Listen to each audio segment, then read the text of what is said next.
AAA Live! AAA Live! AAA Live! Ang palatuntunang maghahatid sa inyo ng kaalaman sa edukasyon upang magbigay liwanag at gabay sa ating mga mag-aaral at magulang. Where your academic goals will be advanced and achieved. AAA Live! Lilinang ng inyong talento at huhubog ng inyong husay upang magtagumpay sa karerang tatahakin. AAA Live! At ngayon, narito ang guro ng bayan, Attorney AMIHAN April ALCAZAR.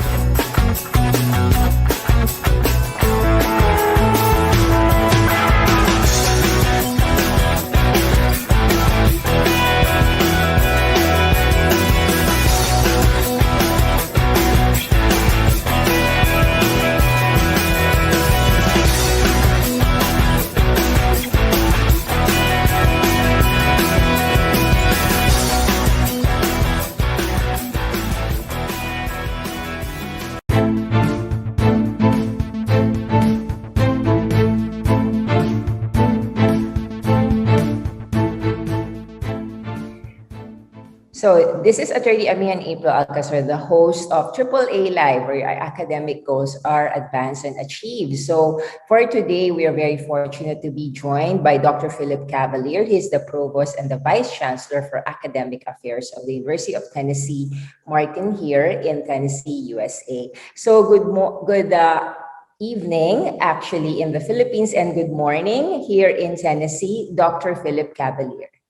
Good evening and good morning. It's great to be here with you, April. Yes, thank you so much for giving us your valuable time. So I'm sure that our constituents, our students, parents, faculty, administrators, and stakeholders in the education sector will be most happy for the insights that you will be sharing with us today. So first and foremost, I think we really have to begin with the interest that you had when you were a young person. So do you remember how and when you actually decided on the field of study that you eventually took when you were in university? Sure.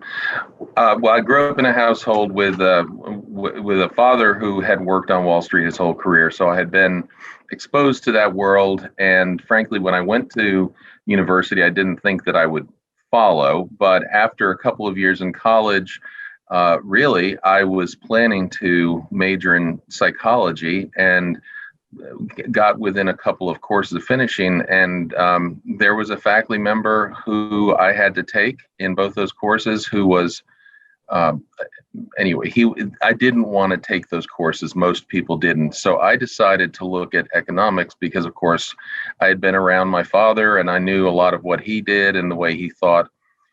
And I finished the economics degree and went out and got a job at Moody's Investor Services in their asset-backed securities area, which in the early 90s was a new financial instrument, a way that banks and financing companies could package their loans and get them off their balance sheet. It was a very interesting time because everyone was trying to figure out, okay, what kinds of structures can we create in these instruments? So that not only gave me an opportunity for 3 years to learn about the bond market and understand the rating system and learn about different creative structures, it also gave me an opportunity to understand a little bit better the dynamics, not just at Moody's, but between different institutions. And I thought that was a very interesting and useful background.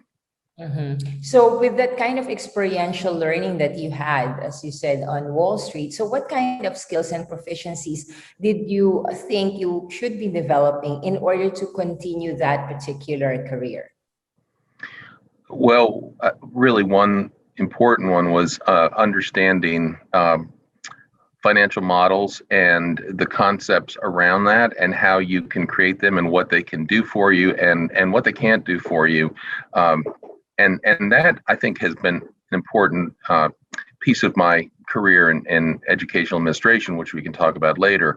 I think in a broader way, economics and my work on Wall Street helped me really understand a lot about inputs and outputs. You know, if you do X on the front end, what are the things that you're going to wind up getting on the back end. And those things, I think also, systems, understanding systems were crucial, but also really understanding the dynamics and the politics of an organization.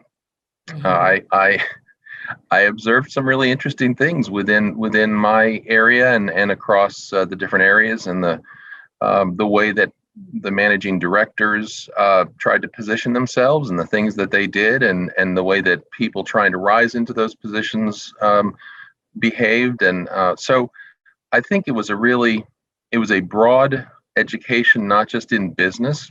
And it really wasn't about business. It was about financial markets. And that led, of course, to talking with corporations and banks and things, but also understanding how people interact in an organization that in that case was extremely competitive. Yes. So do you remember exactly if there was an event, occurrence, or time when and if you decided to make a shift in your career trajectory, as you mentioned, to the academic community? So I'd gotten to the point in my career where I was looking at moving to some investment banks and had gotten far into some job searches, and I paused and wasn't sure that that's really what I wanted to do for the rest of my life. What I found is that a lot of the work that people did in order to succeed was simply to be in the office till very late at night, whether they had work or not. Just FaceTime so that their boss could see them, and at the end of the year they'd get a big bonus. That was not an appealing prospect to me for the rest of my life. A lot of that had to do with the education I had, because where I had gone to school, that wasn't what they thought graduates should do. They thought that graduates should in some way engage with the world and improve things where they could. Wall Street didn't seem like the place to do that. Also, I knew that I was, after 3 years, just at the point where I was starting to make enough money that I would make an investment of some kind that would have created a lot of difficulty in trying to move to something else, like buying a condo or something like that, a house.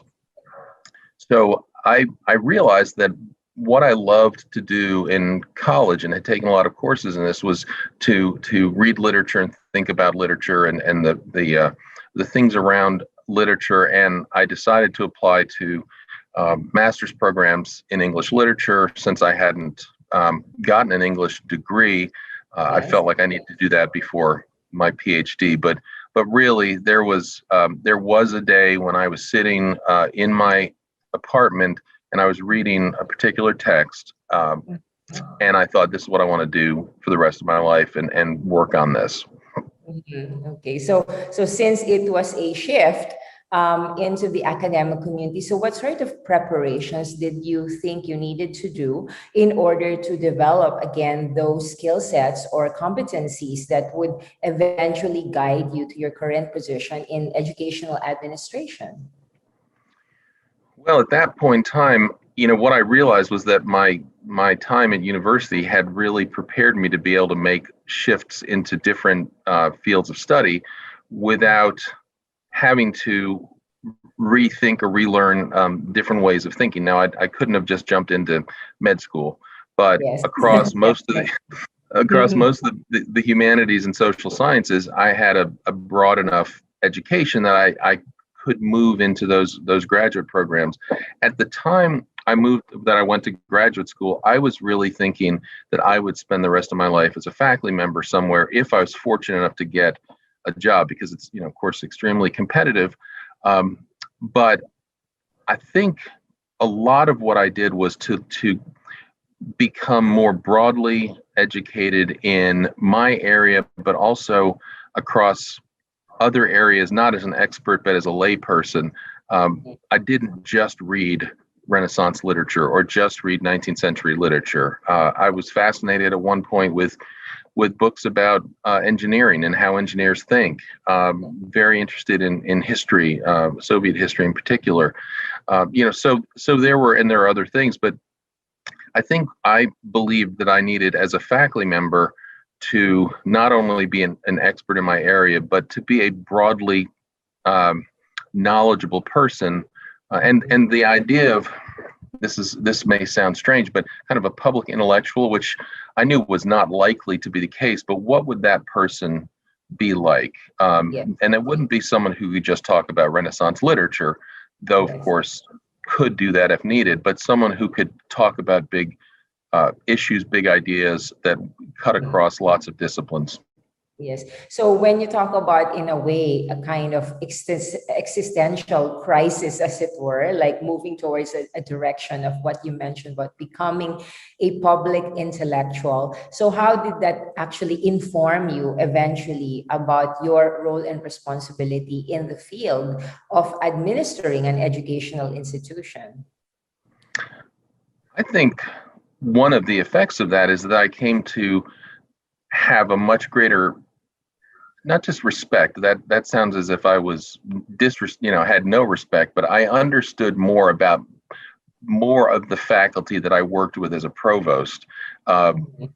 Instead of coming to this job as someone who only knew English literature, Renaissance literature, American literature, I felt like I had some understanding of how faculty in other disciplines thought and was really interested in that. But I think all of those experiences helped me to understand a lot about how you have to interact with people to help them move forward. One of the things about this job is, people say, oh, well, you're the boss of the faculty. No, I'm not. There's not a faculty member on this campus who thinks I'm their boss. So anything that I think we need to do requires me to convince people that that's the right way to go and to persuade people. And I think all of the things that I saw in grad school, and to a certain extent what I saw when I was working at Moody's, gave me a pretty good understanding of how you can try to convince people to move forward, and also the kinds of things that don't work. Standing up in front of a group of people and saying, we're going to do this. You might accomplish something in the near term, but long term, that's probably the only thing you're going to accomplish. So I think all those things were very important, and I didn't understand that I was learning them really along the way, because again, I thought I was going to be a faculty member, but those have really helped me. And I guess the other thing is, in terms of understanding budgets and finance for higher education, that has been a really important piece of my background, because I can sit in a room with a CFO and understand the finances and the budget. I may not understand the accounting to them, all the details of it, but if someone puts in front of me all of the budget information, I can absorb that and be able to respond to it and ask questions about it. That's not something that a lot of people can do. That's been my experience. So I think that experience of Moody's really helped in that way. Yes. So in terms of like manpower training and development, because it's often the case that there are many educators who are specialists in their fields of study, and then they are actually promoted to levels of administration.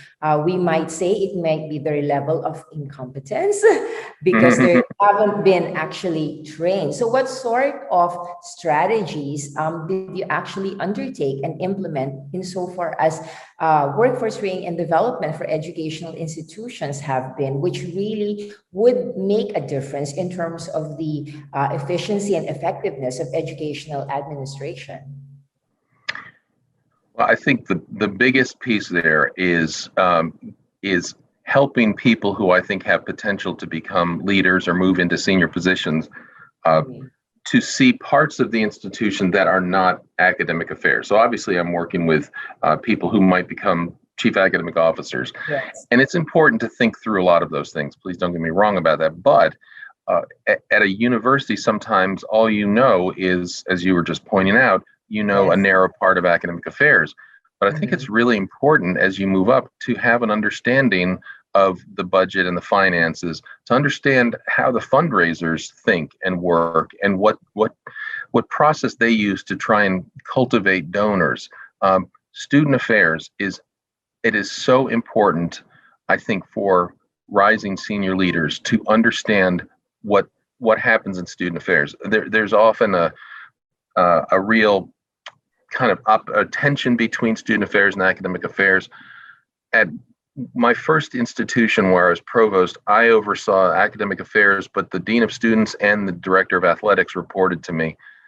And that was the most valuable experience I had, because I understood the particular challenges that each of those faced, and also was able to kind of drive the conversation towards working together rather than being in silos. So I think that kind of broad exposure is really important, so that when someone gets to those positions, they are thinking institutionally, not just in terms of their division.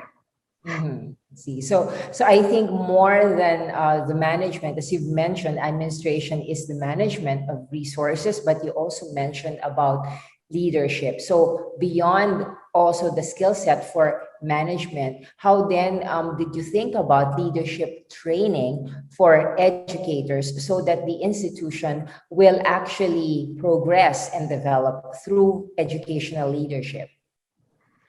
Well, what I've tried to communicate with the folks I've worked with, whether it's assistant deans or associate provosts, whatever the case may be, is that if you want to move an institution forward, having a default behavior of nothing is possible, or no, we've tried that, or no, is probably not moving anything anywhere. I try to preach is probably too strong, but I really try to reinforce the idea that the role of a senior administrator is to try and figure out creative ways to accomplish things, and to take someone's idea, faculty member's idea, and make it happen. Now, there are some crazy ideas that come up too, and you have to be able to discern which are crazy and which really might help the institution. I think that sounds like a fairly simple thing, but it's amazing how many people fall back on, no, we can't do that.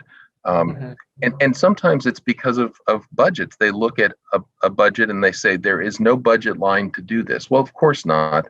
A new idea is typically not going to have that. But the question is, how can you be creative in finding ways to cobble together from different budget lines the resources initially to do something? If you can't think like that, then I think what happens is ideas stop coming forward, because faculty members or others stop believing that anything can happen. And then I think you're really in a stagnant position, and things have just kind of screeched to a halt. Yes. So coming full circle, being now in a senior administrative position, looking back into what your life was from being a university student, and then the metamorphosis from educator to administrator, what sort of advice could you actually give to our young people? Because as you said, even those questions of existential crisis, whether it's about your decision of what field of study, or eventually what sort of career you will take, what kind of guideposts can you give to young people in order for them to at least have a sense of knowing the direction that they may eventually take, despite the fact that there really is no master plan for what your life might eventually be? I think the first thing is, don't decide at 17 what your life is going to be and hold on to that as if you can't change that. There are very few times that an 18-year-old really anticipates a career that he or she will pursue for the rest of their lives. I always talk about, when I was in college, there was no such thing as a graphic designer. There was for computers, there were no social media. So if what you thought was, I'm going to work on mainframe computers for the rest of my life, yes, well, you were likely to not have, you'd have lost opportunities. That's right. So I think that's first. I think second, I would encourage students to explore as many different things as possible. And I always talk about international opportunities. And of course, I know you've had a lot. You're in the middle of one right now. I've been fortunate to have a few. I just think that going abroad helps you learn a lot about yourself and your strengths and weaknesses. having that kind of self-knowledge, I think, is really important when you're trying to lead people, because it causes you to remember that everything you say is not right and is not necessarily the direction to go, that there are other things you may have blind spots about that others can help you see. So I think that's an important one. I guess third, to try and educate yourself broadly so that you can take advantage of opportunities that come up that you don't know exist right now. Now, you can't major in 12 things, but you can certainly take courses across an institution to learn what is this, how does a sociologist think? How does a biologist think? Not that you're going to be moved from English to biology, but I think that broad understanding helps to prepare you for potentially being an educator, but certainly for understanding educational administration. Mm-hmm. So this year, 2021, is the 75th anniversary of the Fulbright scholarship. And I really also wanted to ask you questions specifically about what kind of influence your having been a Fulbright scholar actually gave to you in terms of its value and its insight, not only for yourself, but specifically for your eventual role. When we lived in Ukraine for a year, we had young children at the time. I think, somewhat naively decided that the best way for them to be educated was to be in Ukrainian public schools, and that worked for one of them, and it didn't work for a second one. We came to understand a lot more about how, well, in that case, post-Soviet society worked, but it was an entirely different way of thinking. And I'll give you a quick example. We had never encountered someone in a position of power who said to us, I can't tell you no legally, but I'm not going to say yes. Mm-hmm. So, there was no. Yeah, we were basically sitting in a position, let's say a holding pattern, and couldn't do anything about it. So that was new. I think for myself, I learned a lot about higher education in different countries. That was a point in time when the Bologna process was going on in Europe to try and create seamless movement between all the universities in Europe. Ukraine had a particular approach to that, and it was interesting to see. But I think more than that, I came to realize that universities do not function the same way around the world, and that there are a lot of ways to do it for a lot of reasons. When I was there my second week teaching, I went to the classroom that I had gone to my first week, and there was no one there. And I thought, oh my, what? How bad was that first lecture, right? Well, it turns out that in Ukraine, every week classrooms are changed, and there's a big board with all of the classrooms for the week. And the reason for that was in Soviet times, so that if you said something that the chancellor didn't or the rector didn't like, he just didn't get a classroom assigned. So, I would never have imagined a world like that. Like that, right. So I think the last thing I would say about that is I really believed that I would be a great world traveler no matter where I went. And I had been abroad before, but I came to understand that I had some weaknesses when it came to trying to struggle through language problems. And my wife was excellent at it. She would be patient and just try and struggle through with a dictionary. I saw that my tendency was to shut down. Now I couldn't do that, but that was important to know. And when I came back to the United States, I really started pushing international experiences, study abroad, travel abroad, as a crucial part of our education. And most of the students that we work with come from small towns that were in rural environments. And for me, college is the 4-year window when they might have that experience, because if they go back to their small towns, they get into their routine and they're probably not going to go abroad.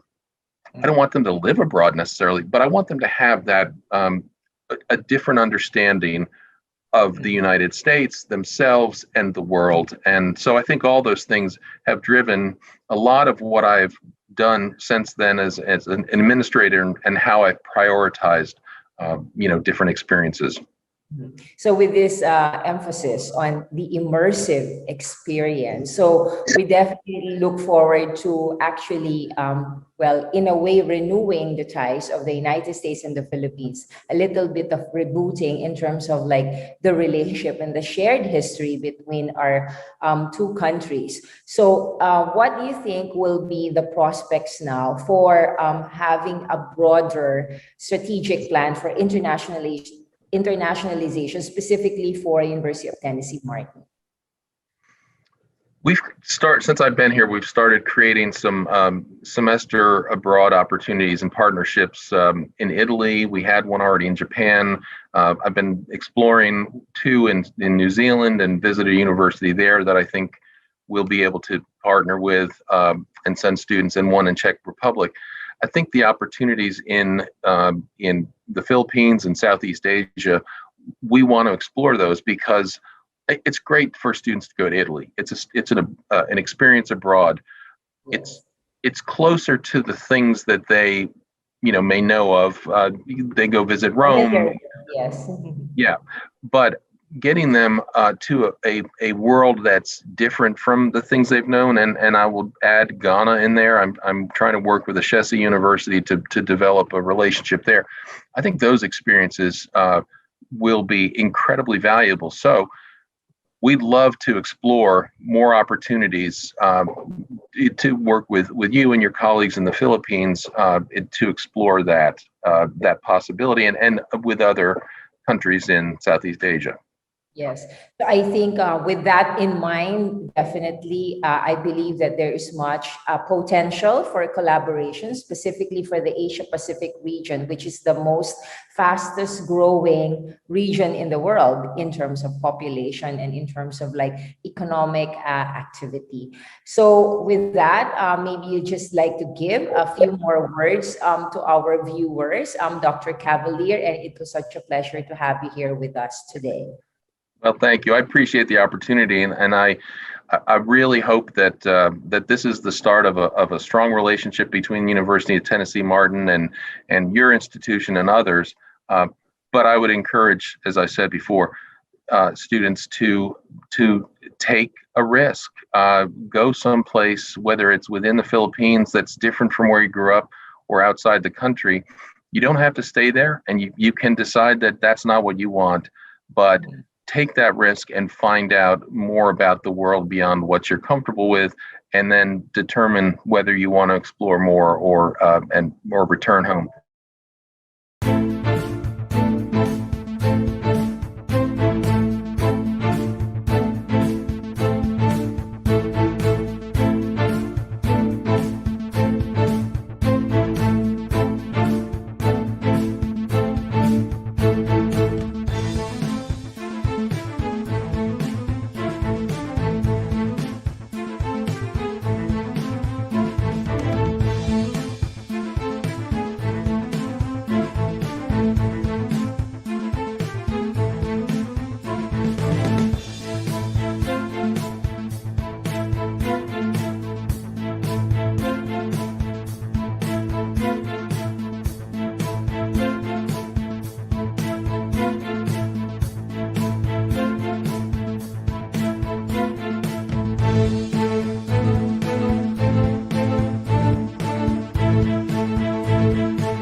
day to everyone. So this is Dr. AMIHAN April ALCAZAR. Of course, we are airing virtually, and today it's an honor and privilege for us definitely to be joined by the Chancellor of the University of Tennessee Martin, Tennessee, USA, Dr. Keith Carver. So can you give your greetings to our students, parents, stakeholders, administrators, and faculty members in the academic community? Dr. Carver? Fantastic. Good morning or good evening, whenever you're viewing this. I just want to say what a pleasure it is to bring greetings from behalf of the University of Tennessee at Martin, cradled here in the northwest corner of the great state of Tennessee in the United States of America. And such a pleasure to be a part of this show. Thank you so much, Dr. Carver. So we will have a very interesting discussion for today, specifically on the field of educational leadership. Of course, before we even begin, talk about leadership, because we have a lot of young people who are listening to us. We'll have to kind of begin with where it all started. So how did you actually develop your interests? What were your interests as a young person? And when and how did you decide about your field of study and the activities that you were involved in that eventually led you to become a leader? Sure. I've always been very interested in family. We have a very small family. I'm an only child. It was raised primarily by my mother and grandmother, but we would drive all over the United States to visit family. And so travel and family became sort of hallmarks of my youth and making these car trips with family members. I also like to read. I loved being in the outdoors. I loved fishing and boating, skiing and swimming. And so really enjoyed all those. But I think that the biggest thing as a child was the importance of relationships. Loved being around people, engaging with people, and getting to know them. And so when I went to the university, I think that really just carried over. And I took a sociology course, and I took several courses in behavioral sciences, and it just sort of fed into people, what makes them tick, the value of relationships, culture, the study of people from different areas. And that really led me to major in sociology. I was very involved in college, was very involved in student government, in the residence halls, in the interfraternity council. And towards the end of my career, my student career, saw that you really could have an impact on young people just as different people had impacted me in college. So really about my junior year decided, I really want to choose higher education as a career. And I think all that stems back to just a love of people, an interest in relationships, and getting to know people of different backgrounds. And it's been a wonderful career. I've been at the University of Tennessee for 25 years now. Wow. So I think really, what sort of experiential learnings, because you mentioned some very interesting interests that we would like to encourage young people to be involved in. You mentioned about reading, you mentioned traveling all over the United States, and then the interest that you had surprisingly involved water. The Philippines is surrounded by water all over, so that's going to be perfect for all of your interests. And then you mentioned about your field of study, which is sociology, the study of behavior of cultures and people. So how all these experiential learnings did you try to meld together in order to form those skills and competencies that you eventually needed to be in your career? I think when I knew that I really had an interest in higher education, I just immersed myself in internships, cooperative experiences, opportunities in the summer. I did not take summer school. I typically would go and work somewhere in a university office. I tried to gain as much practical experience as I could. Then when I went to graduate school in the summer, I would actually do internships on other campuses and learn how other campuses were doing. Then international travel also just sort of opened up new opportunities for me. So not only was I going to a country, and touring, but also looking at their system of higher education and how they educate people. What are access points in other countries for people? So I think just the biggest thing in terms of a proficiency would be just to stay curious in every opportunity you have to engage in an internship, a cooperative experience, a summer job, or a travel study. Absolutely do it, because that's the best way you're going to learn, is immersing yourself in a work situation or a cultural situation, and it'll make you a student forever. And I think in higher education, you've got to have just an insatiable curiosity, a love for people, and a love for learning. Yes. So I think since you decided, as you said early on, that you really wanted to be in higher education, so can you also tell us about the career trajectory that you took? You mentioned that even as a student, and both undergraduate and graduate student, you were involved, in fact, already with higher education, working your internships, your summer job. How then did it help you with the eventual career that you took thereafter? Sure. Well, as you know, I'm a chancellor, which is equivalent at the University of Tennessee. They call them chancellors rather than presidents. At a lot of schools, they call them presidents. I will tell you that I never aspired to be a college president, ever. I wanted to be a dean of students. And so, and I failed. I've not been one yet. So, but there's always a chance. There's always a chance. That's right. Maybe I can come work for you someday. That's right. But, you know, when I thought about when I first started in my career, I started in student life because I had been involved with planning events like homecoming, you know, big concerts, comedians, educational lectures. And I did that as a student. And so when I became a professional after I graduated with my master's degree, that was my first job, was helping students in leadership programming of special events, that sort of thing. And from there, I transitioned into alumni and fundraising work. So I worked in philanthropy to support the University of Tennessee for almost a decade and a half, and going out and visiting. This was in the main headquarters, correct? In the University of Tennessee in Knoxville. That's exactly right. So I would visit with alumni and graduates, business, industry, governmental entities, and ask them for financial support to the university. So I did that at Knoxville. I did that at our campus in Martin, and also did it to the UT campus in Memphis as well, the Health Science Center. Then for 6 years, I went back to Knoxville and worked in an executive assistant role to the president. And I did government relations work. I did some work in lobbying, worked with our board of trustees, worked with elected officials, and did that for about 6 years. And then this job opened up. And the University of Tennessee at Martin's is UT's smallest campus. My wife and I are from here.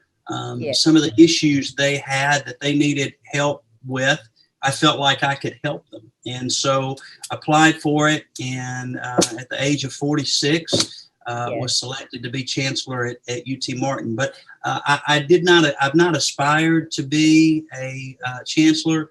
I love the administrative work I've done. I've been blessed to be able to teach in PhD and master's programs, still enjoy my teaching, but really enjoy this job and, you know, really hope I'm making an impact. Yeah, so I think for that career trajectory, as you said, there wasn't a master plan, and yet there was this insatiable thirst for curiosity and working with people. So how then would you differentiate the work that you've done, which is management in a way, because that was management of resources, to now having a leadership role? Can you distinguish for our audience the differences between the management and the leadership that you have taken on? You know, it's a great question. It's probably a different answer for everyone. But for me, management is about process and leadership is about people. So when I was a manager in those roles, I was managing a budget. I was managing offices, working with some HR functions, but it was all about process, making sure our processes were good processes and moved the university forward and protected our people, but making sure those processes were followed and upheld. And if our process isn't followed, what can we do to get back on track?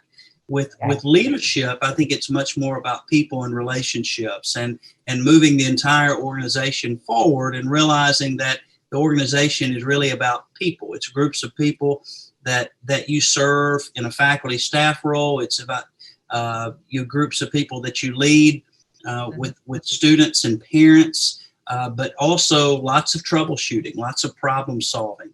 And I think that's a huge part of what I do as chancellor, is keep an eye on the future, but dealing with the health of the organization in the present.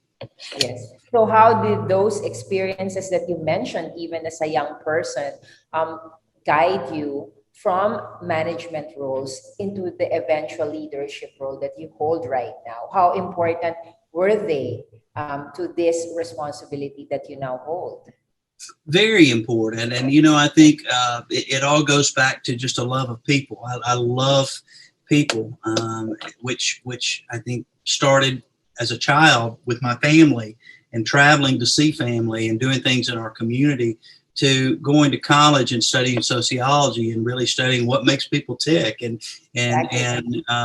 focusing less on people's differences and more on what we have in common. And so I think all of that then combined with my higher ed training really got to me to where I was. But I think to do these jobs, you really have to have a healthy love of people and not be afraid of conflict. There's conflict. We have about 7,000 students and 900 employees, and there's always an opportunity for conflict. But looking at conflict as an opportunity to create a breakthrough, which I think is extremely important as a leader, to not look at conflict as bad, but look at it as a way to achieve some change within your organization. Yeah.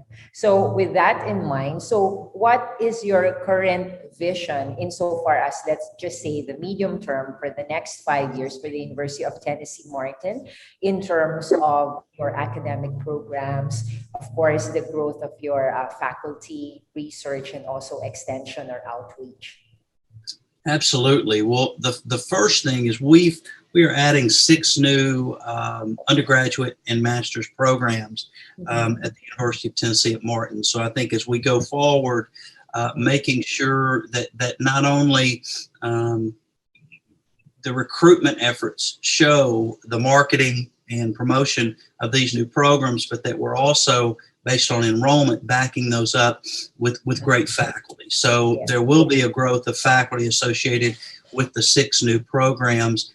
The second piece of that is enrollment over the next 5 years. It's when you look at the population of not just North America, but really the state of Tennessee, where we draw most of our students from, there's going to be a real decline in the number of students, just the sheer number that are going to college. So making sure that not only are we recruiting them well, but we're retaining them once they get here. So support for our new academic programs, staffing up with great faculty in those, and also looking at our retention efforts to make sure we're moving students through that 4 to 6 year pipeline. I see. So such a visionary for the University of Tennessee to really grow it in the next 5 years. So, it's very important, as you mentioned, you actually wanted to be the Dean of Student Affairs, right? Because actually the very crucial part, one of the programs that you have is Governor's School. This is the time when high school students are actually making decisions. And these are life decisions about what field of study they're going to be taking. And also where are they going to be located in terms of their studies. How do you then encourage the young people to overcome some difficulties that they may be undergoing because of this decision that they would have to make about their lives and what they will be doing with their lives? For us, we're in an area where we're surrounded by some regions where there's not a high percentage of students that actually go and pursue secondary education. So I think the other college presidents, the community college presidents, the technical college presidents, we've all sort of locked arms, and we've decided that we need to change the culture around here and inspire students, not when they're in high school, but really hit them in 7th and 8th grade and show them the pathways. What can you do with a college degree? What can you do with a technical certificate? What can you do with a community college degree? Here's some opportunities with the armed forces. And so early on, they're really thinking about what's after that senior year of high school. And I think we're doing a better job of that than we used to here. But really, it's getting to the students and changing the culture, changing the narrative for that age group to try to get them to post-secondary education. And that's really been our goal, is to create an awareness of what you can do with these degrees, and then not getting worried about what school they're attending, just the fact that they are going on and attending school. For us at the university, though, we're really talking about not just the value of obtaining a degree so you can go to graduate school, medical school, professional school, or go back and get a job. We're also talking about the value of a residential college experience, where you come, you meet people with different backgrounds, you're working with them in work teams within the classroom, and that sort of inherent value of working together and learning to work with people who may not be just like you. And I think that's one of the great benefits of a residential college experience, and I know you feel that way too. Yes. So can you also discuss with us, because one of the reasons why I chose the state of Tennessee as a model to study is the state of Tennessee has been cited for its program Drive to 55 initiative. And this is related to workforce training and development that you've mentioned. So how is University of Tennessee playing a pivotal role in this initiative, and in particular regarding your vision for University of Tennessee market? Absolutely. Well, the Drive to 55 is a program launched several years ago so that by 2025, 55% of our residents in the state will either have a post-secondary certificate or degree or completed a program or be enrolled in one. And it's worked really well. We're on our way and should hit our goal by 2025.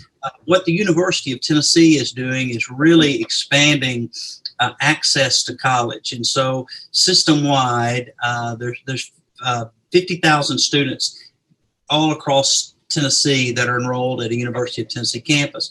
There's a new program for students coming to college called the University of Tennessee Promise. And what that is a last dollar scholarship.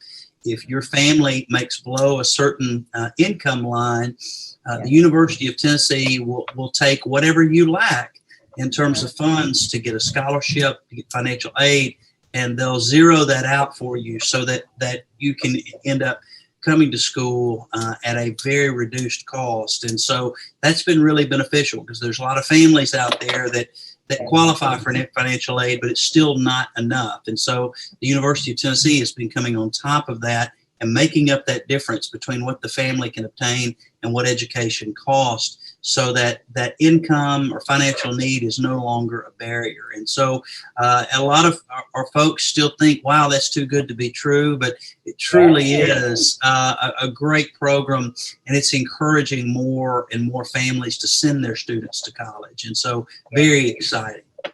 Yes. So as you're going through your responsibility as chancellor, do you also see the role of not only University of Tennessee in marketing, but specifically those in the educational institutions as actually being part of both community development, that you are actually a community leader, as you've mentioned about the relationship between Drive to 55 and locking arms with other educational institutions across the state of Tennessee to move this initiative forward? Absolutely. And just this morning, before our meeting at 7 o'clock this morning, I was with the local Weakley County Economic Development Board, and we were talking about new businesses that are interested in moving in this region and how we can work together to make Northwest Tennessee more attractive to new business and industry. And so I think being involved with the mayors, being involved with the business and community leaders, being involved with the spiritual and faith leaders in the community really helps, not just the university having these contacts and connections, but if they're borrowing some of our intellectual capacity, or they're using a professor to translate with an international company that's looking in, and that happened 2 years ago, I think we can really be a value add for the local community. But if we're not engaged with the local community and offering our help, it's for naught. So we've really got to make sure we're doing our part to help build up the community. Yes, I also wanted to emphasize, as you've mentioned, all of your experiences dealing with international relations, in a sense that you were traveling, and at the same time, your roles that you've had previously in University of Tennessee, Knoxville, because the initial contact that we've had was with the University of Tennessee, Knoxville through the Tennessee Renewable Energy and Economic Development Council, of which you are now the honorary chairman. So how then will you actually move forward these international affiliation initiatives, and specifically for University of Tennessee, Martin? For us, and thank you for asking that, there's part of the University of Tennessee mission is public service and research. And I think anything that you're doing in terms of renewable energy is going to make our state and our country better. But I think when you have the opportunity to share knowledge with international countries, but also learn from what our international friends are doing in terms of renewable energy, it's going to make all boats rise, So I think the partnership that TREDEC has with international countries is so good. It's allows for incredible idea share, but B, it forms partnerships that go well beyond renewable energy and economic development. You see some, sister relationships with universities across the ocean, where students and faculty can benefit. So the possibilities are endless. So it's a great vehicle. It makes our lives better, but it also increases our opportunities to work, particularly with our international friends. Yes. So actually, talking about your international friends, the United States and the Philippines. So in 2019, there was a renewed interest between our two countries because of our shared history, but specifically the US government and the Philippine government signed for a strategic dialogue, a joint statement on collaboration on higher education. And one of the main priority areas here would be, of course, agriculture, sciences, one of University of Tennessee, Martin, having been ranked the 10th in the United States for this particular field. And also one would be on online or virtual or distance learning, especially because of what had happened since last year in 2020. So how do you think these kinds of collaboration will benefit definitely University of Tennessee, Martin, and specifically in relation to the Philippines? Well, I think there's incredible opportunities to learn about so much. I mean, what I know, I attended this fantastic lecture that you gave on Saturday night. And when you look at U.S. history, it is so intertwined with the Philippines, and not just in terms of military history, but political history, cultural history. So I think you've got these at least 80 years of formal relationships there, spanning back all the way into the world wars. And so I think the things that we do together on an educational basis only benefit both countries, especially in terms of new partnerships. Working with the Philippines now on some exchange programs, especially as you look at agriculture, the importance of agriculture in the Philippines, the importance of it here, just opportunities for students and faculty of both countries to come and work together. but not just within agriculture, but our political science students, our history students, our art and music students, the opportunities to have exposure to a country with such a rich legacy as the Philippines, and study, have students come here, us take students there, especially with faculty and idea share. I mean, I think the possibilities are endless. And personally, I want to go now after getting to know you and seeing your presentation. So more water sports, definitely, Dr. Carver, in the Philippines, right? So Absolutely. that was, yeah. So thank you for sharing so much your vision of the University of Tennessee and its strategic plan. So as a last part of our segment, what kind of advice can you give to the young people out there who are in this point in their lives of making that all-important decision?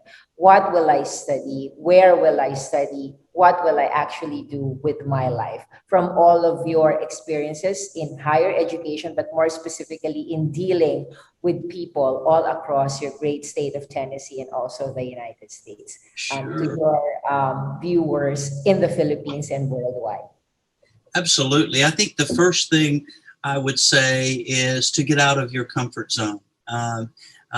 Excellence is achieved in that area where you're least comfortable. So even though you've been raised a certain way, you've been taught a certain way, think about things that you're curious about outside your comfort zone, and go there, because you're going to have the most personal growth in areas where you're not familiar and you're not comfortable. And so being curious, stepping outside those boundaries, and doing something. And then the last thing I would say is really dream big. I think the worst things we can do is set limitations on what we think is possible. When you think about your dreams and what you want to do, think forward, think bold. What do you love to do, and then pursue what you're passionate about. If you're doing what you're passionate about, if you're doing what really gets you excited and gets you out of bed every morning, if you're doing that as a career, then every day you'll be on a labor of love and not a job. You'll never feel like you have a job if you're pursuing what you're passionate about. So I've never felt like in my 25 years at the University of Tennessee that I've worked a single day. I think it's a great opportunity and a privilege to be in this job and lead the university. But in every role I've had, I felt like I had great purpose. Yes. So thank you so much for your valuable time, Dr. Carver. I hope that you will continue to be a visionary leader in higher education and also as a vital part of your community development, not only in Martin. And we look forward to our innovative partnerships and initiatives across the ocean. We will do all of those water sports and more together. Absolutely. I know the fishing is wonderful. Is that right? Very much so. Yes, you have all of those islands, wonderful open ocean. The Pacific Ocean is teeming with all of the seafoods. That is great. That is great. So thank you so much. Stay safe and healthy, and we look forward to meeting you again very soon. Thank you. Take care. Dr. Carver. Thank you. Goodbye. Bye.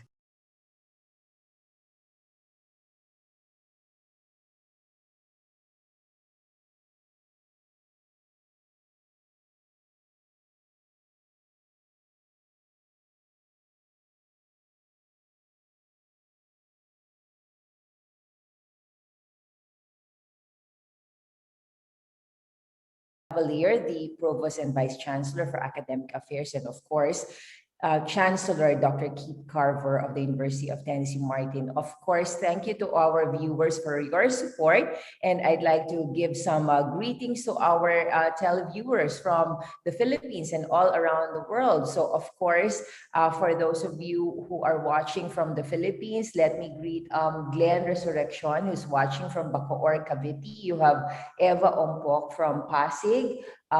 There's Zenea Arcilia from Hong Kong, John Zapanta from Rizal. Then you have Marlene Tolosa of Pasig, Jose Suangco Sarampay of Manila.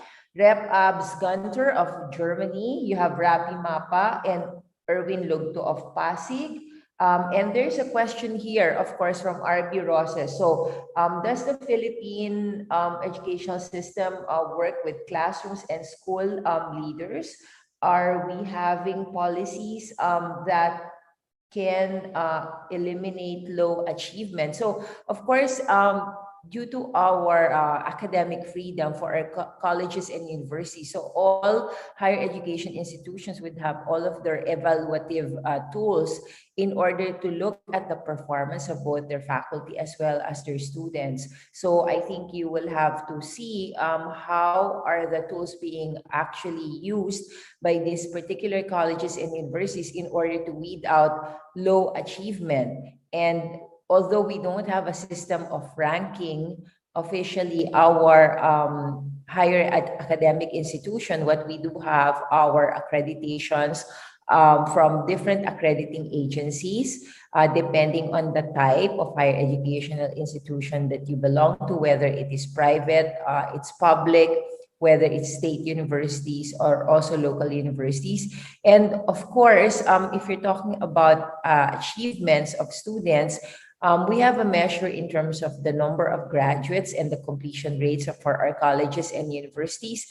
And of course, for the performance in the board examinations of the Philippine Regulatory Commission, which is given for the different fields of study, those that have licensure exams. Of course, thank you so much to the University of Pasig City for all your support, to the Director of Student Affairs, Professor Mark Anthony Latasa, to the Vice President for Administration, Professor Gina Vierne, to our College Administrator, Engineer Romeo Bawa Jr., for all of your support to our partnership with the University of Tennessee Martin. So again, let me invite all of you again to our program AAA Live, where your academic goals are advance and achieve. And I'll see you again next week on Wednesday here at Katipunan Channel. God bless, stay safe and healthy, everyone. Thank you.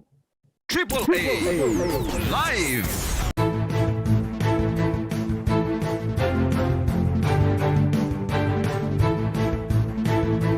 AAA Live. Inyong napakinggan si Attorney Amihan April ALCAZAR. AAA Live. Naway kinapulutan ninyo ng impormasyon at kaalaman ang talakayan ng mga ekspertong nakapanayam mula sa iba't ibang larangan ng edukasyon. AAA Live. Ang AAA Live ay mapakikinggan at mapanonood sa Katipunan Channel tuwing araw ng Miyerkules alas 7 hanggang alas 8 ng gabi. Where your academic goals will be advanced and achieved. AAA Live. Hanggang sa muling pagtatanghal.